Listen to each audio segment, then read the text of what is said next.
Medyo parang summer na naman tayo ngayon, mainit. Hindi maintindihan ang ating weather. Uh, Again, I pray that you will take care of yourself.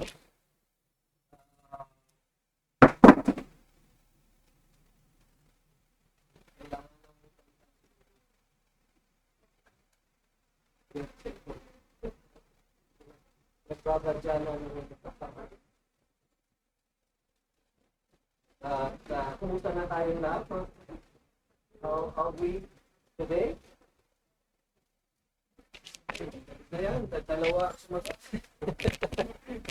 Kumusta na mga kapatid? How are you today?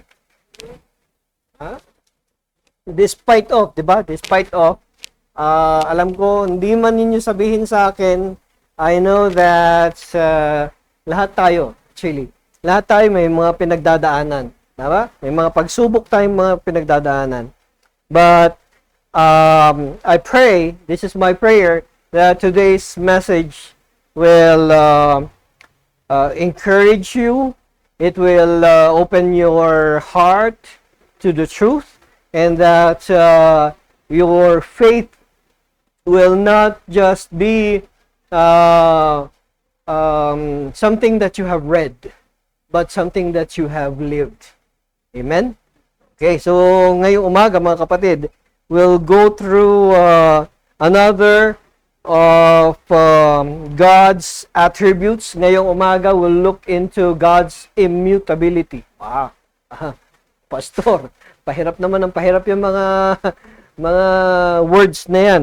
Okay? Well, it's only a word actually, but by the time we finish today's message, ay matutunghayan nyo na hindi mahirap o hindi mahigpit itong message nito. O hindi siya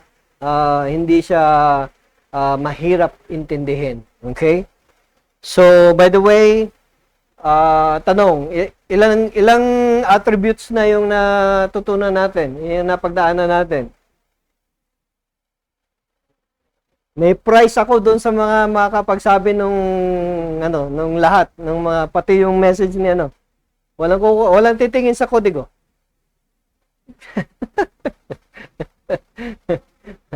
Okay, dahil walang makasagot, wala nang prize. Okay. Kinabahan tuloy ako kanina eh. Ako baka may mag-recite.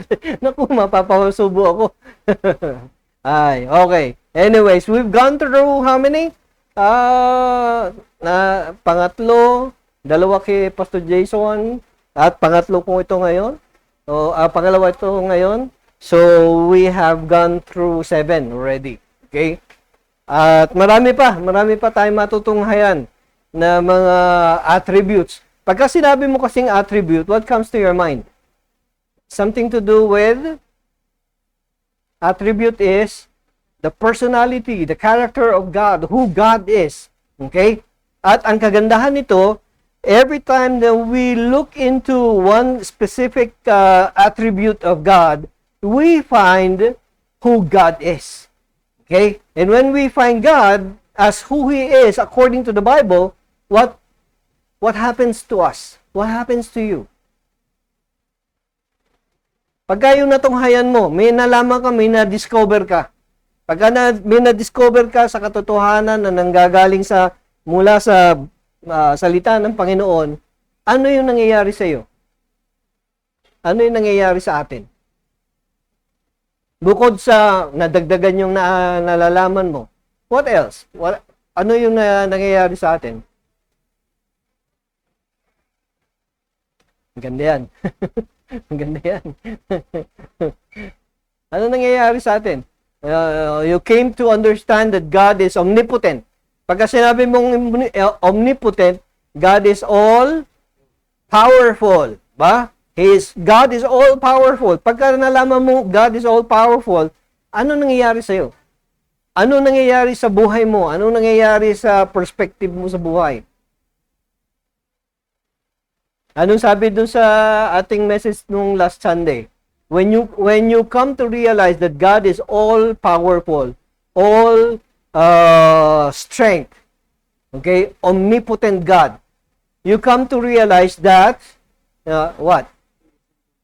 He is in control. God is in control. What else?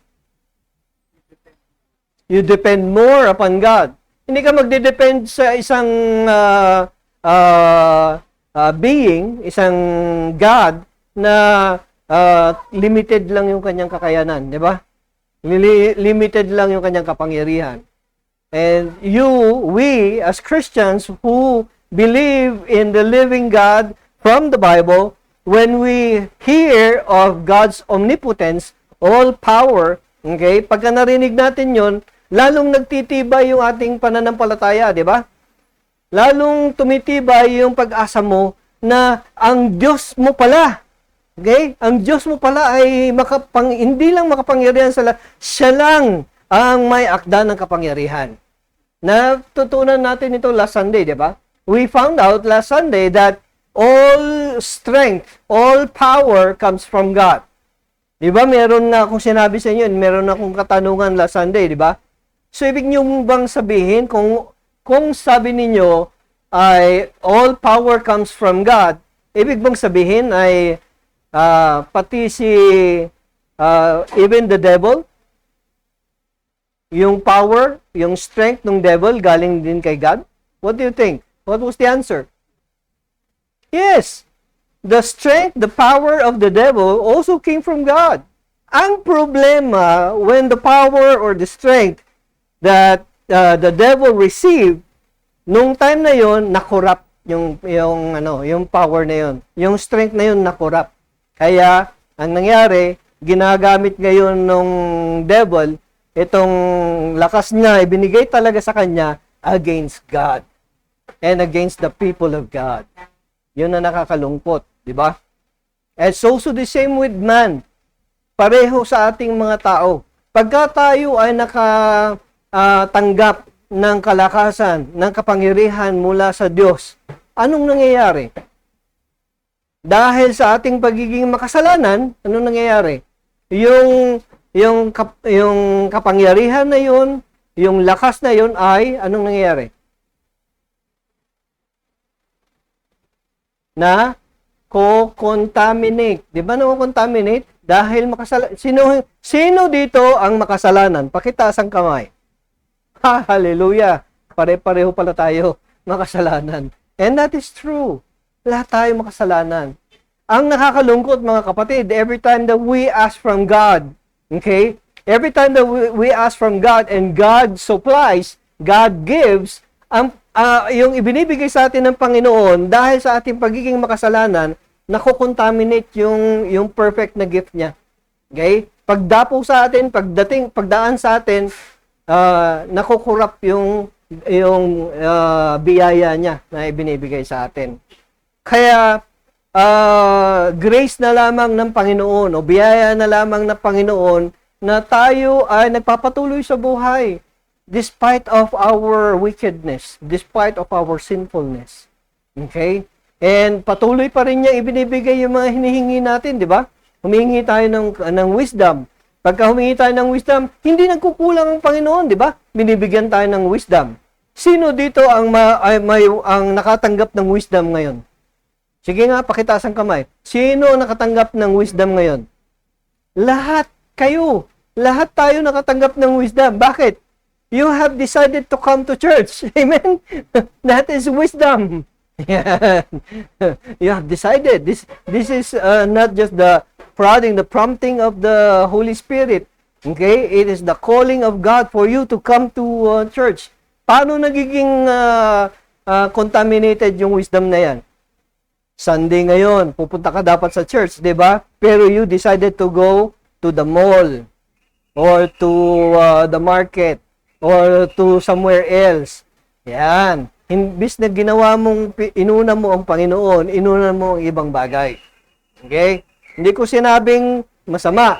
Okay? Kung merong importanteng gawin, sige lang, okay lang. Okay? Ang punto dito mga kapatid, okay? Ang punto dito mga kapatid is when God provides for us, make sure that the provision is wisely used. Okay? Parang parang estudyante, parang bata, binigyan ng 100 piso para sa baon niya. binigyan ng 100 piso para baon niya. Yung bata, dahil pera niya, di ba, natanggap niya yung 100 galing sa tatay niya. Anong ginawa ng bata? Pumunta, nag-computer, naglaro sa internet cafe.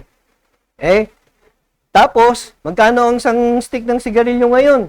Yung pinakamura, 10, o bumili pa ng sigarilyo, nag-UOC pa yung bata. Okay? Di ko alam kung ilang taon na yung batang yan. Basta, ganun ang ginawa niya. Winaldas niya 100 piso. Kasi ang sa kanya, ang rason niya ay, may pera siya. Di ba? May pera siya. Pero kanino galing yung perang yan? Doon sa kanyang ama. Di ba? Ano iniisip nitong ama? Ang iniisip nitong ama, mapupunta sa mabuti yung perang yun. Hindi wawaldasin lamang. Ganun tayong mga tao. Ganun tayo.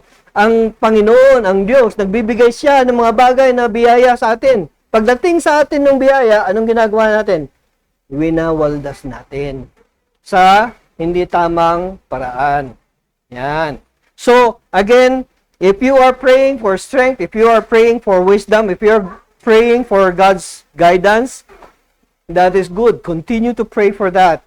But as soon as God provides for those, I pray that what you have prayed for and what you have received, you use it all for the glory of God.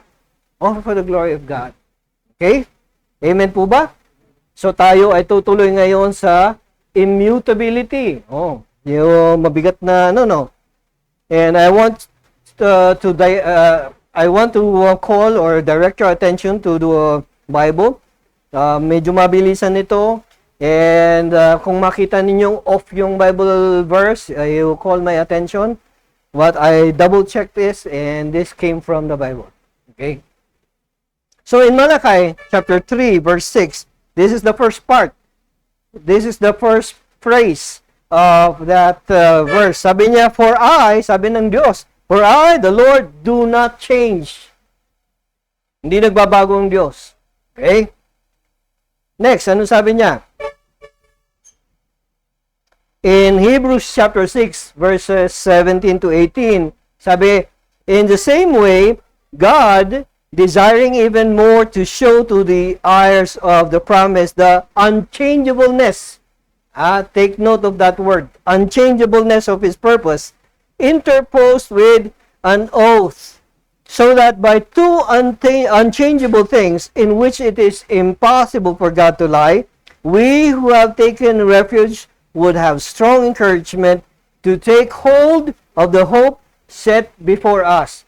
Ano yung dalawang bagay na yan na sinasabi dyan sa That God is one, unchangeable. Hindi nagbabago ang Diyos.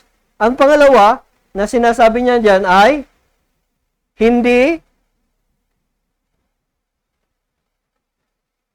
God does not lie.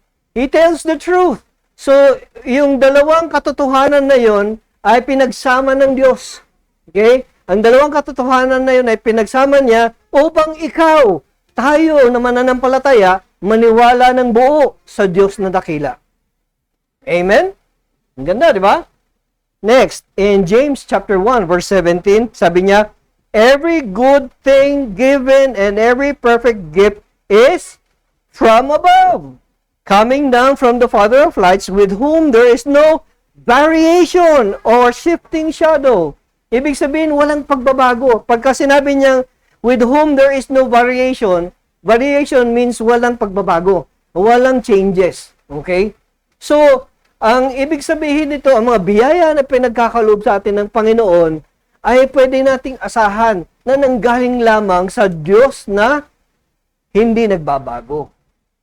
Mamaya, matutunghayan natin bakit tayong mga Kristiyano naniniwala sa isang Diyos na hindi nagbabago. Okay? Matutunghayan natin mamaya. And Hebrews chapter 13, verse 8, sabi rito, Jesus Christ is the same yesterday, today, and forever. This is a blessing for us. A blessed truth. You know? Bakit? Matutulog ka mamayang gabi na may kapayapaan sa puso mo dahil may katotohanan sinabi na ang Diyos Okay? Si Jesucristo ay hindi nagbabago. Mula noon, ngayon, at magpakailanman. Kaya kung ikaw ay mananalangin, may tiwala ka ngayon na yung iaabot mong panalangin sa Diyos, yung idudulog mong panalangin sa Diyos, ay aasahan mong masasagot. Okay? Dahil hindi nagmamaliw, hindi nagbabago ang Diyos. Okay? So, napakaganda ng mga tinuran ng ating mga binasa kanina. And today we continue on with the immutability of God. Pagka sinabing immutability, kindly pass sa likod, baka may kailangan ng ballpen. Okay? Medyo nakakagulat yung word na immutable, di ba? Immutability. But dito rin natin makikita na madali lang maintindihan ang word na immutable. So the word is really scary and also imposing. Okay? Pero kailangan nating maintindihan, mga kapatid, na when we come to study the word carefully, this attribute of God, it will yield a treasure chest. Okay? Hindi lang treasure chest, sabi niya diyan, treasure cove, di ba? Ibig sabihin, isang lugar na maraming treasure, yung ating matutunghayan sa pag-aaral natin on the immutability of God. The word simply means, kung isi-simplify natin yung word na immutable, not subject to change. Yun ang ibig sabihin yan. Okay? Not subject to change. And God does not mutate, nor does He, hindi siya mutable. Okay? He does not change. And when you talk about change, nakakatakot pagka ang Diyos ay nagbabago. Pagka, come to think of it, di ba? If you come to see that, kung yan ang ating pag-aaralan, yung kung siya man ay nagbabago, He is not reliable, di ba? God is not reliable if God is changing. While you and I constantly change in time. Di ba nagbabago? Ako nung binata ko, gwapo ko noon eh. Actually, nung bata ko, cute daw ako, sabi ng nanay ko. Okay? Pero as time goes by, ngayon tumanda na ako, hindi ko na alam kung ano nangyari sa akin. Okay? Something changed. Nagbago ako. At ganun din tayong lahat, di ba? Everyone, all of us, we change in time. Okay? One way or another. Hindi pwedeng forever kang gwapo o forever kang maganda. Di ba? Hindi pwede yun. Kasi ang mangyayari, infinite ka pala. Di ba? Hindi pwede. We are finite beings. Okay? We are subject to change. And we will always change. Okay? Now, tanong, why can't God change? Ba't hindi pwedeng magbago si God? Magandang tanong yan, di ba? Why can't God change? Any idea? With change, there are only three things that will happen. Okay? Una, it gets better. Ito yung mga three scenarios. Mga three possibilities for change. One, it gets better. Or, it gets worse. Or, it turns out differently.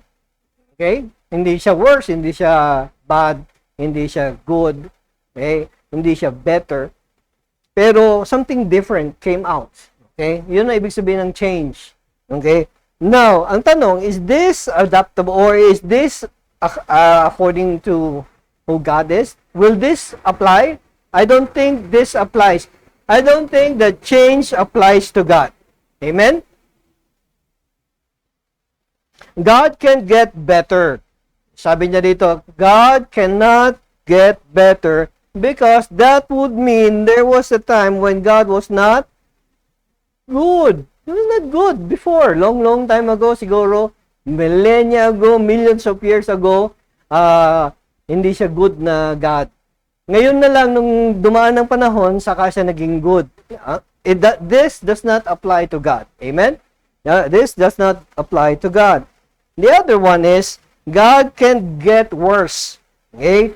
From good to bad. Parang ganon. God cannot get worse because that would mean all of God's attributes would be degenerating. Maapektuhan lahat ng attributes niya, di ba? Yung attribute niya last Sunday na pinag-aralan natin tungkol sa omnipotence ni God. If God is changing, that means His omnipotence will also be changed.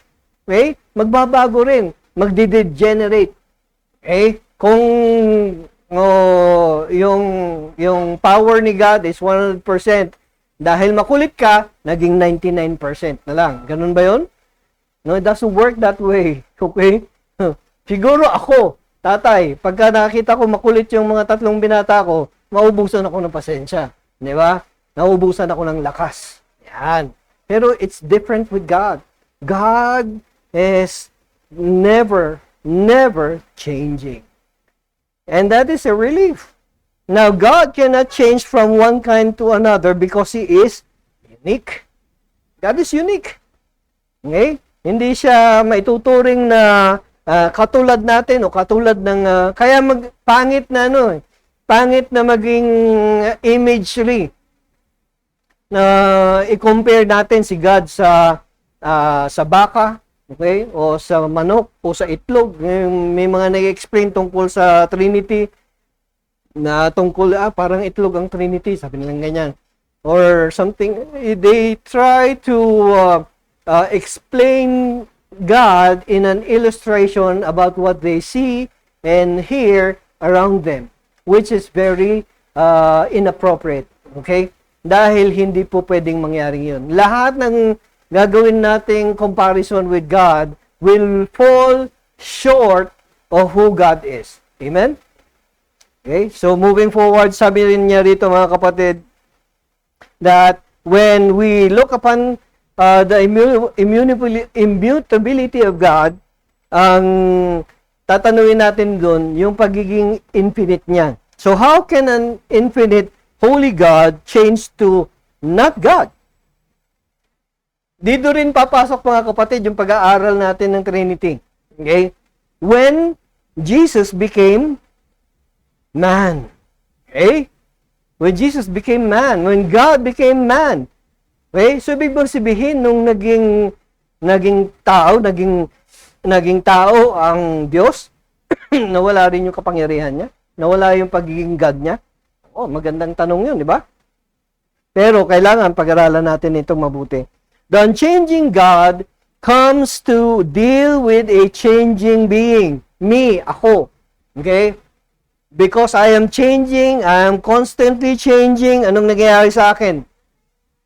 I always fall short of God's glory because of my sinfulness, because of my continued sinfulness, my wickedness, yung patuloy kong pagiging makasalanan. Okay? Pastor, sa totoo lang, 1 week na akong hindi nagkakasala. 1 week na. Oo, 1 week na. Mini-maintain ko ngayon na hindi magkasala, kaya hindi ako lumalabas ng bahay. Okay. Sige, tanungin ko nga, hanggang kailan ka titira sa loob ng bahay na ikaw lang nakatira doon na wala kang kasama? We are communal people, alright? We are communal beings, and we need each other. And when we come to meet with one another, with other people, anong nangyayari sa atin? Nagkakasala tayo, di ba? Lalo na kung matigas ang ulo nung kausap natin, kung makulit yung kausap natin, it pushes us to our limits. Okay? Or, vice versa, talagang natural sa ating maging makasalanan, di ba? Natural sa ating maging makasalanan. Kaya, ito nakakalungkot, if we continue to change because of our sinfulness, then are we deserving of a an immutable God? Do you deserve God?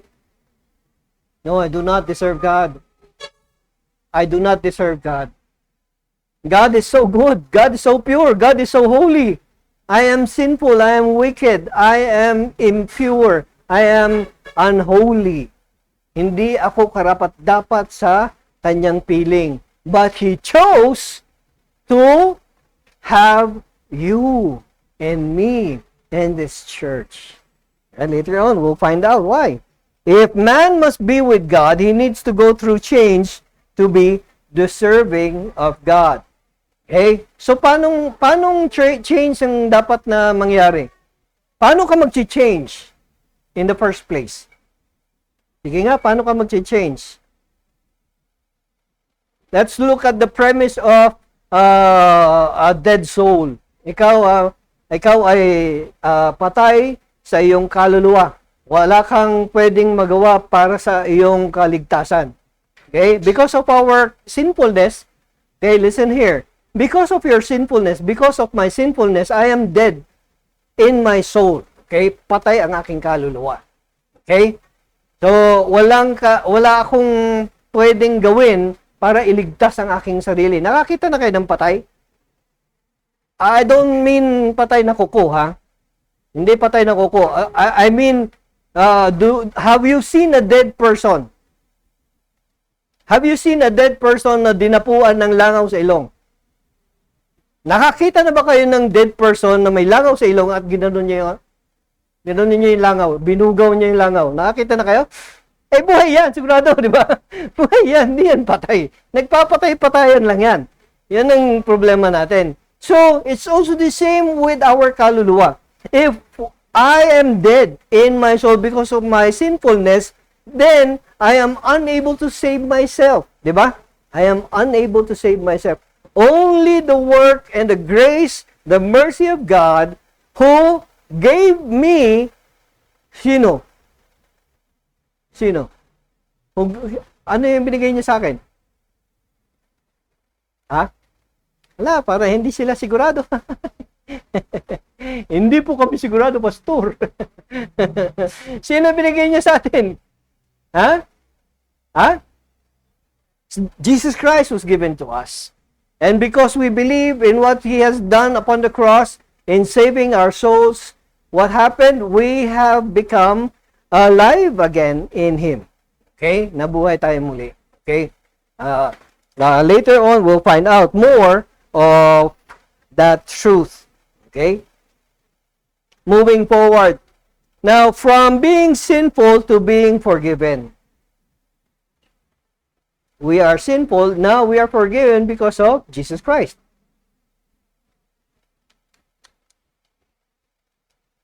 From being imperfect to perfection. So, sino na dito ang perfect? Pakitaas ang kamay. Sino ang perfect dito? Wala? Ay, pag kami nagtaas ang kamay, ay, sana kunin ka na ni Lord. Diba? Hindi pwede. Diba? Wala pang perfect sa atin. When the time comes that God calls out to His presence, okay? Pagka tayo haharap na sa Kanya, then we will be perfect. Okay? We are in the process of being perfected. Okay? Yeah, binabago pa lang tayo, but no one has achieved that state right now of being perfect. Kasi tao pa rin tayo eh. Ngayon, di ba? Nagkakasala tayo. And every time that we fall into sin, lumalabas yung imperfection natin. Lalo tayo nagiging imperfect. Okay? God is our standard. Kaya, hindi po pwedeng magkaroon tayo ng ibang standard eh. Na i-compare natin yung sarili natin. Gusto kong maging gusto kong katulad ni pastor, napaka-perfect niya magsalita. Sabihin ganyan. You don't want to be like me or any other pastor. Okay? Why? Because all pastors, all priests, or all ministers are humans. Okay? Tao kaming lahat. Imperfect kaming lahat. Okay? Kaya hindi pwedeng kami ang standard. Sino ang dapat na standard? Si God. God is the only standard. And so, if you want to be perfect, You look unto God. You look up to God and see and say to Him that, God, I am imperfect and I want to be like you. And because of Jesus Christ who is working in you through the Holy Spirit, what happens to you?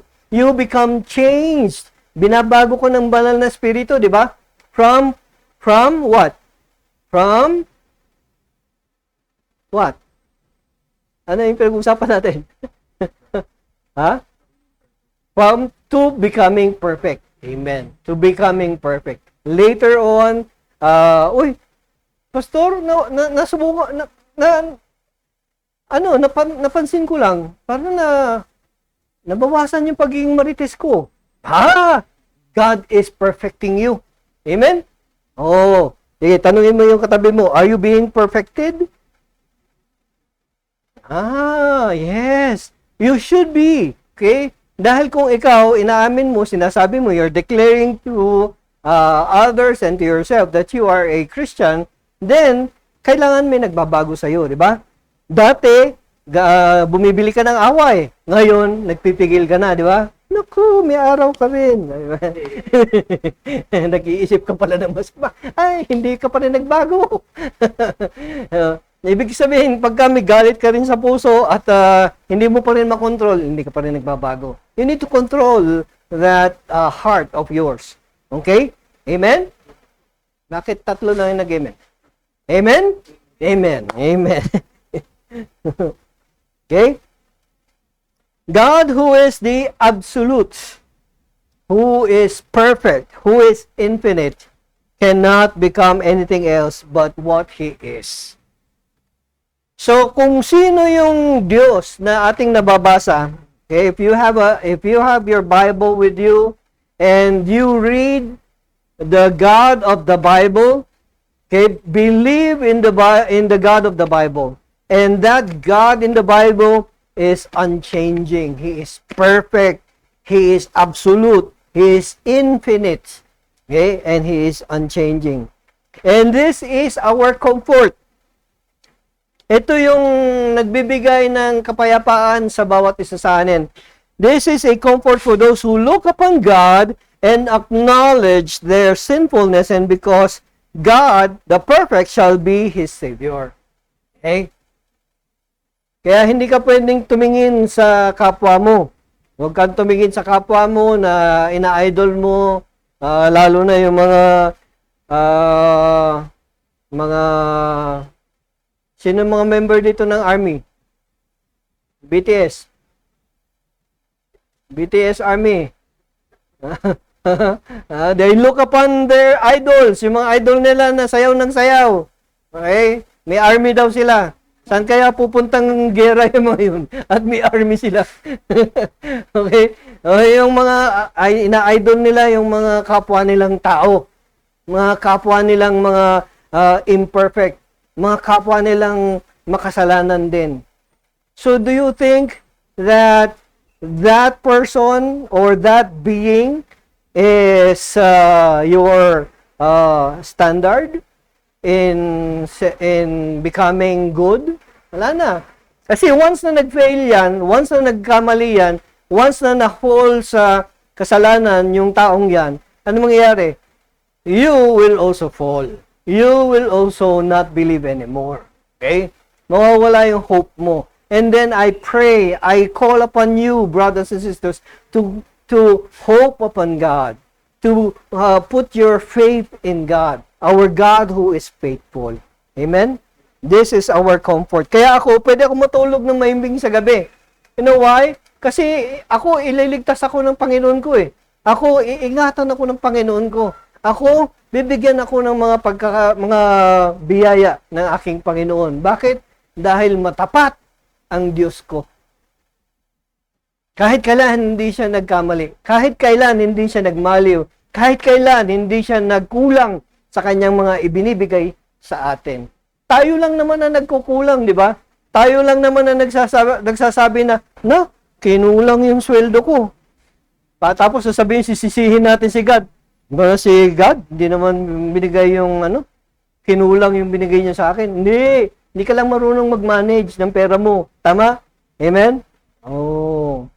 Tayo ang nag-fail, hindi si God. Kaya wag natin sisisihin si God.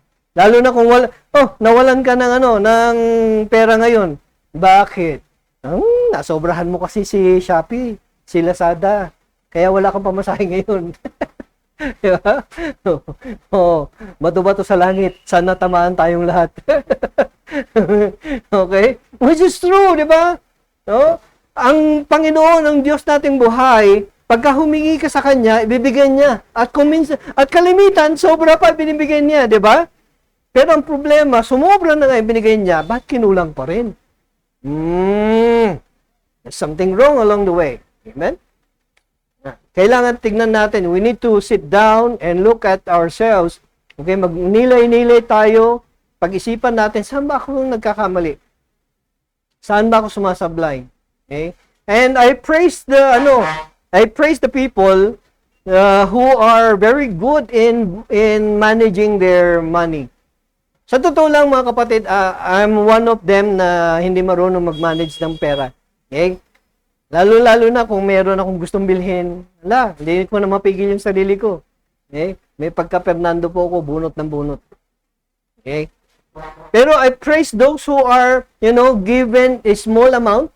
Okay? Binibigyan sila ng maliit at napaparami nila, napapalago nila. God bless your heart. Amen? You say to your neighbor, God bless your heart. Amen. Yes. Imagine being saved by a changing God who later on would become tired of saving sinners and abandons holiness. Diba nakakalungkot? Pagka bigla na lang tayong iniwan ng Diyos natin.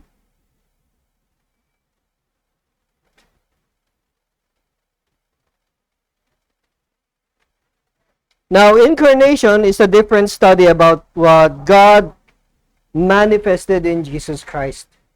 Pero magandang tunghayan natin ang incarnation. The Latin word for incarnation is incarne or carne. Okay? In the flesh. Naging flesh. So, yun yung nangyari kay Jesus Christ. Okay? When He was born of a virgin woman. Okay? Na naging tao siya. Okay? Now, hindi dahil sa naging tao siya, ay nag-change si God. If we believe, okay, and I really truly believe in my heart about the Trinity, that God the Father, God the Son, God the Holy Spirit are three persons in one God, that Jesus Christ is God, then that means that because Jesus Christ is God, He is unchanging. Okay? Also, He is unchanging. Hindi siya nagbabago. Pero, bakit siya nag-incarnate? Yun ang magandang tanong. Now, God took upon Himself humanity, but never abandoned His deity. God pa rin si Jesus Christ. Okay? God was still God when He became man.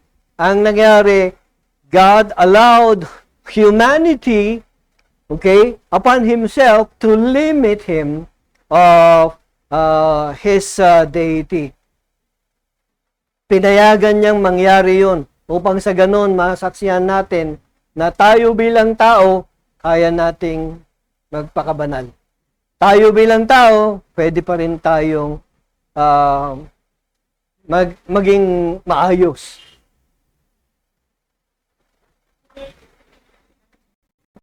Now, both deity and humanity is now forever in the person of Jesus Christ. This does not mean that Jesus Christ then was created because of the incarnation. Rather, He, God, took upon Himself the form of humanity but never relinquished His deity. Hindi nabawasan yung pagiging God niya. Hindi kailanman nabawasan yung kanyang pagiging Diyos. Okay? What happened was, when He became man, He was even still declared and acknowledged by God the Father. Diba? nung baptism niya, he was acknowledged. And he was lifted up. Napakagandang eksena. If you were there, sana, we were there, sana, at nasaksihan natin yung ganong pangyayari. Naku, napakaganda.